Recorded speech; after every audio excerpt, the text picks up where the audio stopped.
दृष्टि आईएएस के daily current news programme में आपका स्वागत है। डेली करंट न्यूज में चर्चा का विषय है विश्व मलेरिया दिवस 2022। दुनिया भर में हर साल 25 अप्रैल को विश्व मलेरिया दिवस यानी वर्ल्ड मलेरिया डे मनाया जाता है। यह दिवस विश्व स्वास्थ्य संगठन यानी WHO वर्ल्ड हेल्थ ऑर्गेनाइजेशन द्वारा मनाया जाता है। इस साल यानी 2022 इस दिवस की theme harness innovation to reduce the malaria disease burden and save lives रखी गई है। इस दिन को मनाने का मकसद मलेरिया बुखार के प्रति लोगों में जागरूकता फैलाना है। अब जान लेते हैं विश्व मलेरिया दिवस के बारे में। यह दिवस पहली बार 2008 में मनाया गया था। इसका विचार अफ्रीका मलेरिया दिवस से विकसित हुआ। इसका उद्देश्य दुनिया भर के लोगों के स्वास्थ्य और आजीविका पर मलेरिया के विनाशकारी प्रभाव और उसके प्रति जागरूकता बढ़ाना है, क्योंकि इसके चलते हर साल बड़ी तादाद में लोगों की मौत हो जाती है। अब जान लेते हैं मलेरिया के बारे में। यह प्लाज्मोडियम परजीवी यानी प्लाज्मोडियम पैरासाइट्स के कारण होने वाली एक जानलेवा बीमारी है। यह संक्रमित मादा एनोफिलीज मच्छरों यानी एनोफिलीज मॉस्किटोज के काटने से होती है।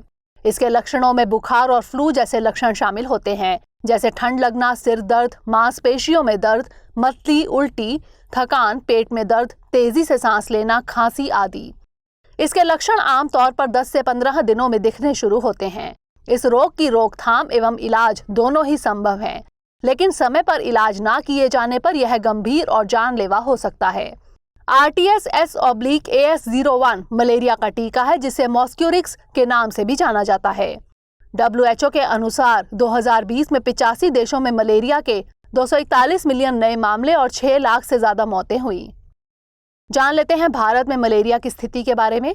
WHO की विश्व मलेरिया रिपोर्ट 2020 के मुताबिक भारत में मलेरिया के क्षेत्रवार मामले 20 मिलियन से घटकर करीब 6 मिलियन रह गए हैं।